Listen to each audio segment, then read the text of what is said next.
Hello, ladies and gentlemen, and welcome back to the podcast. And today I'm going to give my review of AEW's Dynamite. Starting off the evening, we go to our first match of the night. It is for the AEW World Championship. It is MJF defending the AEW World Championship against Daniel Garcia. Number one, I thought it was a good match, man. It was a decent match.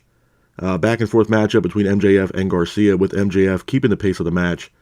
Garcia then hits a German suplex on MJF. MJF then gets up, hits a hammerlock DDT on Garcia in the middle of the ring for a near fall. Garcia then gets up, hits a devastating pile driver on MJF for a near fall as well. Garcia then applies a Dragon Slayer, but MJF counters it with the Salt of the Earth.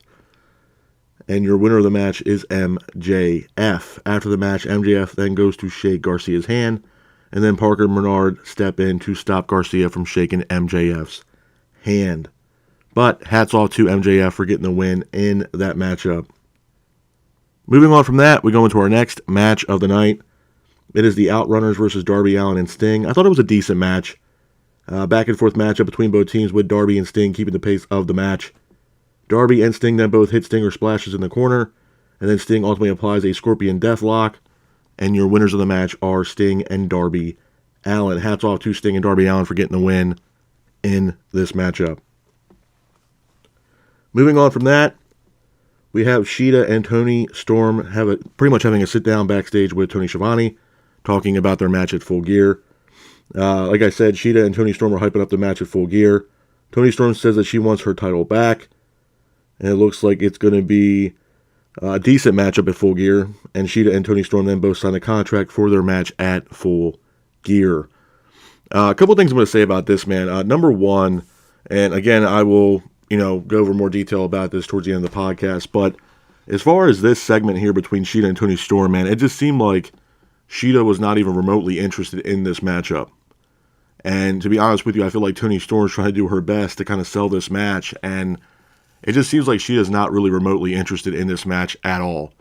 The other thing I will say about this matchup, to be honest, is that when it comes down to Full Gear, I could see Toni Storm winning this matchup and beating Shida for the AEW Women's Championship, because at the end of the day, I mean, Toni Storm's character right now, the timeless Toni Storm character, is phenomenal.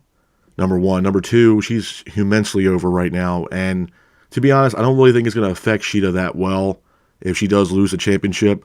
I'm not saying Shida's not a good wrestler or a good champion, but right now, the hot hand right now would be Toni Storm.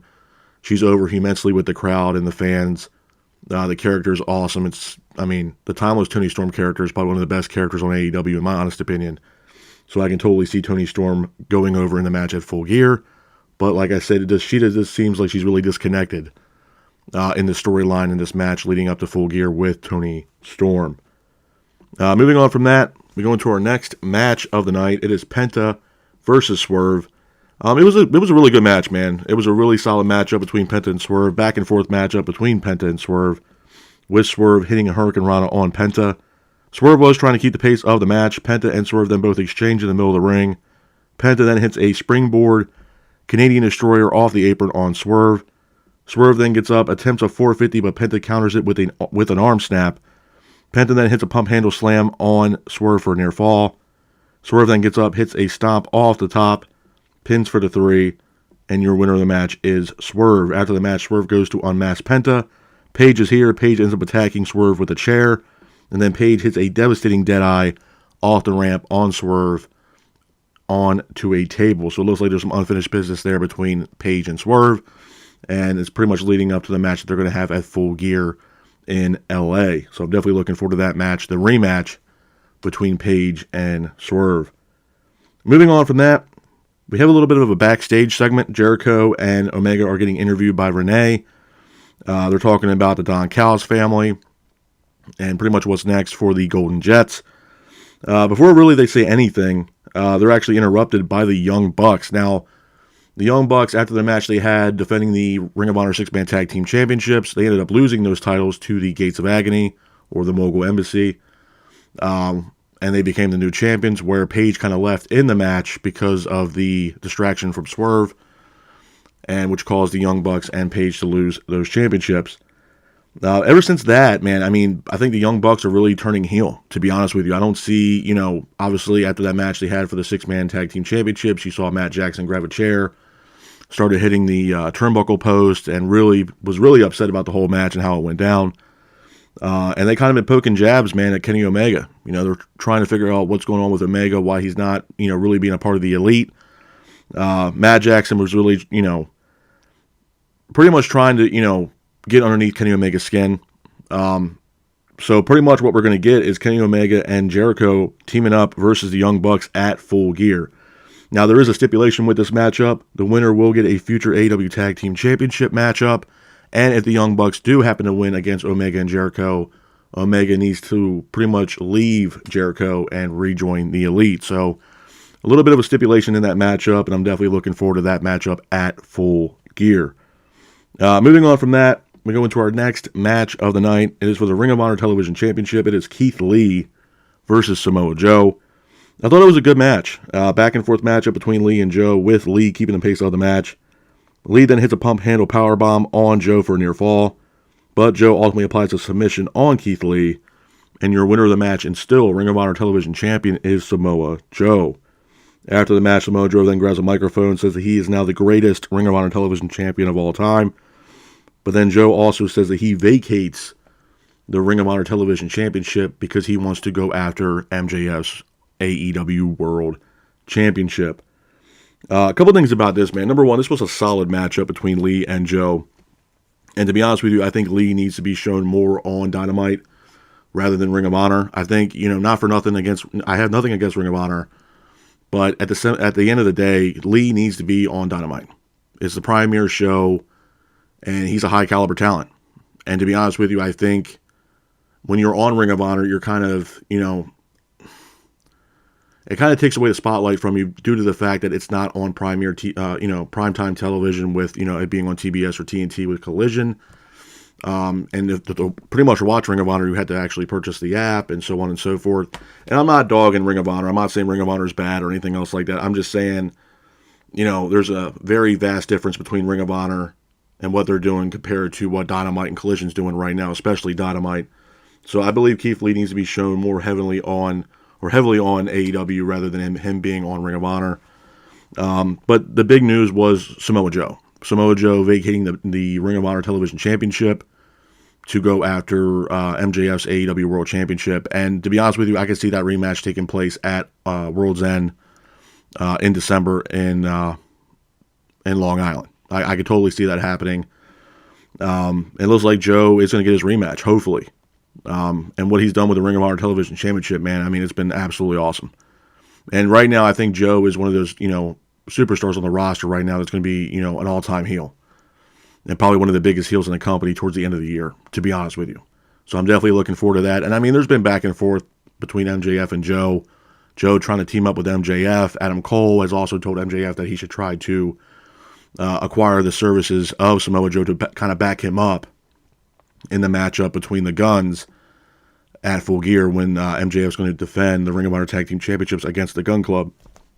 Everybody wants MJF to team up with Joe to defend those Tag Team Championships. But all in all, I mean, it was a solid matchup. I think the biggest shocker was the fact that Samoa Joe ended up vacating the Ring of Honor Television Championship to move on to try to hopefully face MJF for the World Championship.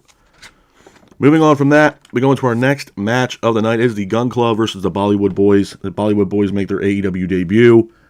This was a glorified squash match from the Gun Club. They were keeping the pace throughout the entire match, with the Gun Club ultimately hitting the finish, pins for the 3, and your winners of the match are the Gun Club. After the match, Gun Club grab a microphone, they mock MJF, and they talk about their match at Full Gear, and that the fact that they are going to become the new Ring of Honor Tag Team Champions. Moving on from that, we go into our next match of the night. It is Julia Hart versus Red Velvet. This was actually Red Velvet's return match after being gone from AEW for 9 months due to injury. It was a solid matchup, back and forth matchup between Julia Hart and Red Velvet, with Julia Hart keeping the pace of the match. Red Velvet then hits a standing moonsault in the middle of the ring on Julia Hart, but Julia Hart hits a moonsault of her own off the top rope, pins for the 3, and your winner of the match is Julia Hart. After the match, Julia Hart then attacks Red Velvet after the match, Sky Blue comes down to the ring. Julia Hart and Sky Blue get face to face. And then Willow Nightingale and Chris Statlander come down to save Sky Blue. Couple things I'm going to say about this matchup, man, especially pertaining to both Julia Hart and Red Velvet. Number one, it's great to see Red Velvet back in AEW after being gone for 9 months due to injury. She looks absolutely awesome. She looks great. And it's great to see her back in the fold again, once again, with AEW. With that being said, though, I think there was other ways that you could have brought in Red Velvet rather than the way that they did it. And what I mean by that is that they could have had video packages for Red Velvet and different vignettes for Red Velvet, coming soon vignette, if you will, to kind of highlight Red Velvet on her return. And unfortunately, that didn't happen. And not only that, I mean, to bring her back and then have her face off against Julia Hart, I don't think that was really ideal booking from Tony Khan to put her in a match against Julia Hart. And the reason why I'm saying that is the ceiling for Julia Hart right now is very, very high. I have a lot of praise for Julia Hart. I think the body of work that she's put in with AEW so far, I mean, you're talking from the time that she was teaming up with Griff Garrison and Brian Pillman Jr. with the Varsity Blondes till, being with the House of Black. I mean, it's vastly different from what she once was and what she is now. She's building her craft. She's becoming a phenomenal wrestler. And she's only 22 years old, man. She has a long time in this business to develop her craft and become an all-time, one of the greatest wrestlers of all time as far as a female wrestler is concerned. And again, it's a lot of praise for Julia Hart. I'm not sitting here saying that she's the greatest female wrestler of all time. But as time goes on and she starts building her craft and working with, the likes of obviously Malachi Black and Buddy Matthews and Brody King and other AEW talent to kind of help her build her wrestling craft, it's starting to show, man. It really is. I think Julia Hart is getting to a point where, it's almost must-see TV with Julia Hart. I think Julia Hart's really coming into her own. The moonsault is flawless. I mean, the moonsault that she does is better. It's honestly better than some of the talent that's been on other rosters for years. She's really coming into her own. Her, obviously, like I said, working with Malachi Black and Brody King and Buddy Matthews as the House of Black. I'm going to go out on a limb and say that she might be more over than the actual House of Black stable themselves. I think Julia Hart is getting a lot of attention. I think she's doing very well. The other thing that I was kind of looking forward to in this matchup was Sky Blue. I think Sky Blue was a wild card, especially when Julia Hart and Sky Blue got in the, when Sky Blue got in the ring and Julia Hart and Sky Blue kind of had a face-to-face in the ring and they're both looking at each other. It was kind of like, it was giving me the vibes that possibly Sky Blue was going to be joining the House of Black. Because ever since, Julia Hart had sprayed the mist into Sky Blue has a whole different persona, a more of a sinister persona now after she was sprayed by the mist from Julia Hart. So at the time, before, Willow Nightingale and Statlander came down to the ring, it kind of looked like Sky Blue was going to be joining forces with Julia Hart in the House of Black. So I'm all for that. If that does happen, I'm all for it. I think House of Black is one of those stables that are severely underrated. Again, I do think they need to be chasing after the Acclaim for these, AEW 6-man tag team championships. It's just, sky's the limit for House of Black and especially Julia Hart. And I look forward to, what's going to happen next with Julia Hart. I also wouldn't mind seeing a rematch between Julia Hart and Chris Statlander for the TBS championship at Full Gear. I'm all for it. I think Julia Hart 100% deserves a rematch against Statlander. So hats off to Julia Hart for getting a win in that matchup. Moving on from that, we have Tony Schiavone backstage, or I'm sorry, not Tony Schiavone, RJ City backstage. He was, talking to the audience and stuff like that backstage. And then he actually announces the new arrival, a new addition to the AEW roster, and that's none other than Mariah May. And Mariah May is now All Elite, and she is signed with AEW, and she has her sights set on Tony Storm. Now, a lot of you guys might not know who Mariah May is. I personally don't know a whole lot about Mariah May, only due to the fact that she actually wrestled for Stardom. And I don't really know much about Stardom in my defense. I really don't. But she did a lot of work over in Stardom and AEW, and Tony Khan had brought her over to join the AEW women's roster. A lot of people are saying, and just from what I saw last night, Mariah May has a lot of characteristics, if you will, of a Mandy Rose. Now, as far as in-ring ability, I have no idea what she brings to the table as far as in-ring ability, because I haven't seen her wrestle yet. But a lot of people say that she has a lot of resemblance to Mandy Rose. So again, Is it a great addition to the AEW women's roster? I mean, honestly, at this point, not for nothing, any addition right now to the women's roster would be great. And again, I'll get into more detail on how I feel about the AEW women's roster here towards the end of the podcast. Moving on from that, though, we go into our main event of the evening. It is Mark Briscoe versus Jay White. Again, it was a really good matchup, solid main event, back and forth matchup between Jay White and Mark Briscoe, with Mark Briscoe keeping the pace throughout the match. Mark then hits an elbow drop off the top rope for a near fall. And then Mark calls for the Jay Drilla, but Jay then counters it into a Blade Runner, pins for the 3, and your winner of the match is Jay White. After the match, MJF is here. MJF then attacks Bullet Club Gold, grabs a microphone, and then tells Jay White that Jay White will face the true world's champion. The lights go out, and then masked men are backstage, shown beating up the Acclaimed, and then Max Bowens gets thrown literally through a window.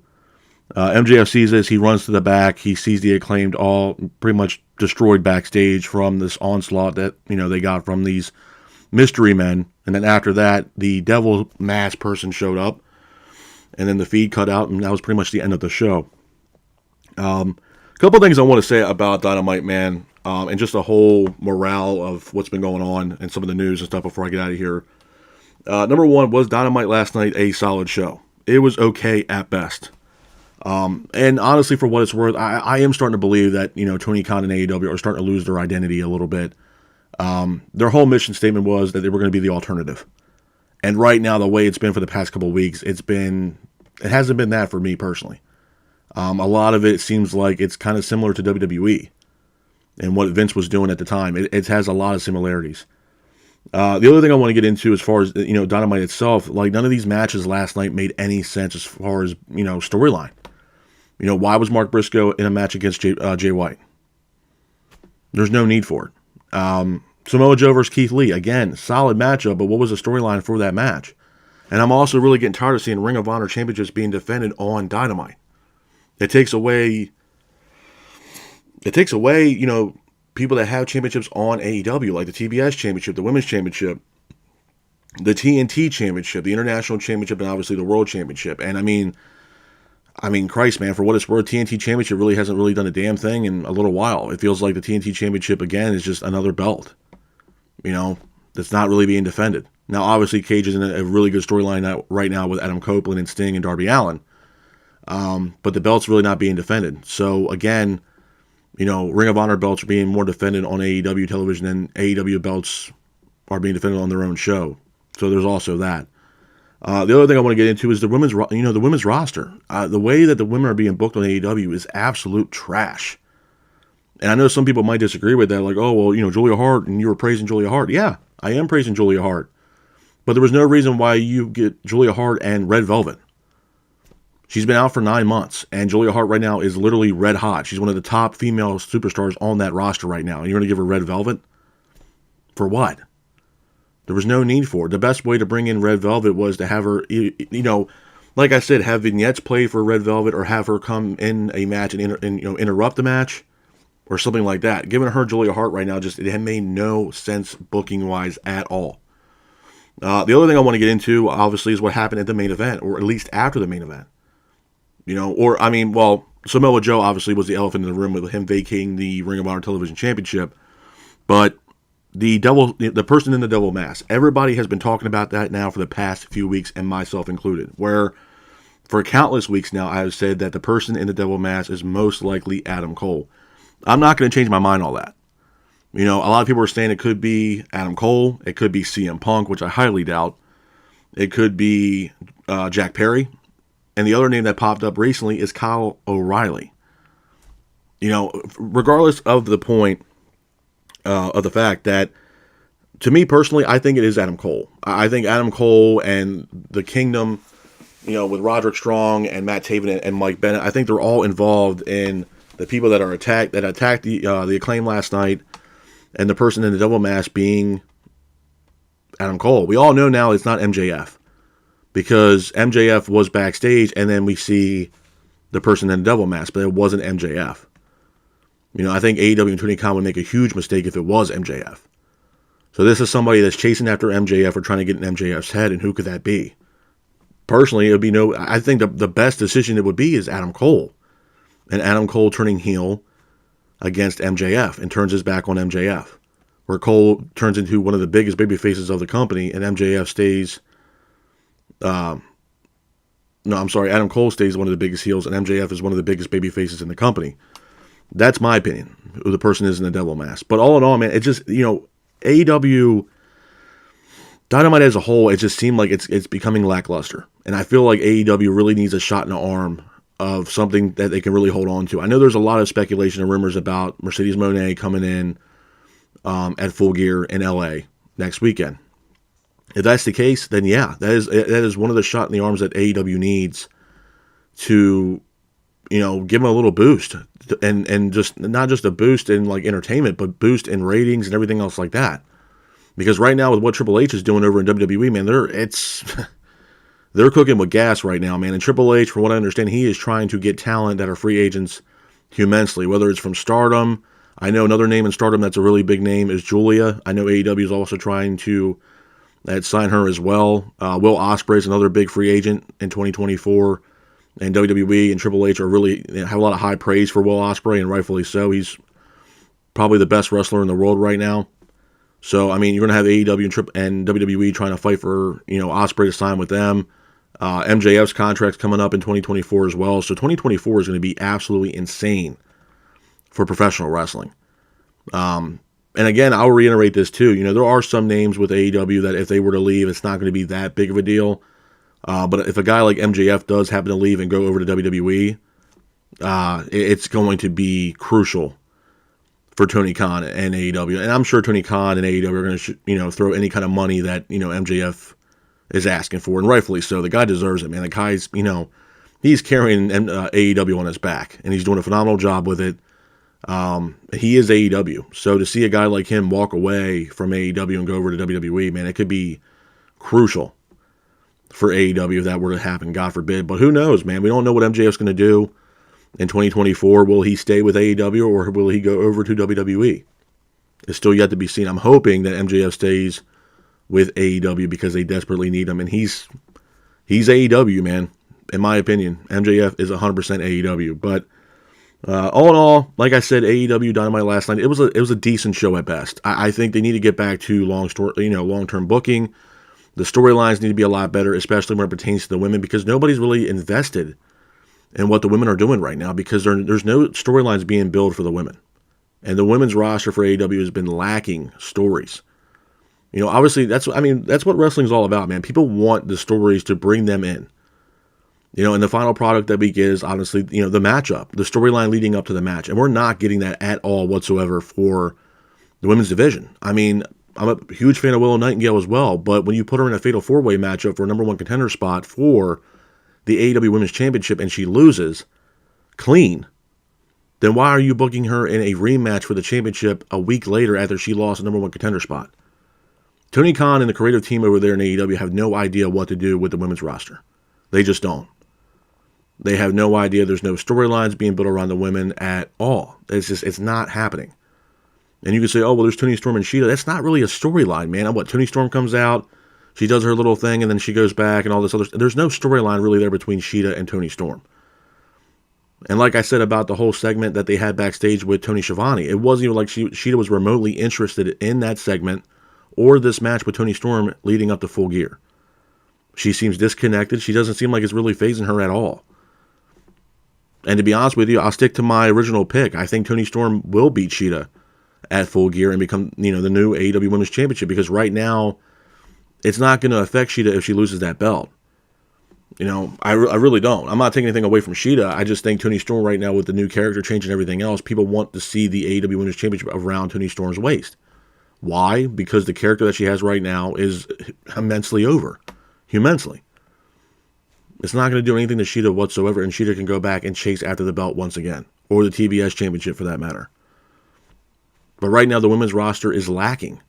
It's lacking storylines, which is a damn shame, because you have talent like Chris Statlander, Thunder Rosa. I mean, that's the other biggest thing, too. What the hell are we doing with Thunder Rosa? She's medically cleared. She's been medically cleared for a while. She's still doing commentary on Collision. But you have no creative direction for her whatsoever. When before she got injured, She was your AEW Women's Champion. Or at least in the conversation. So, I don't understand how we can't put her back into the mold. Why can't we get Julia Hart versus Thunder Rosa? You know, Thunder Rosa can come back and be an all-time babyface to save people away from Julia Hart. From that mist. For them turning heel. And she can come back as a babyface. Why can't we do that?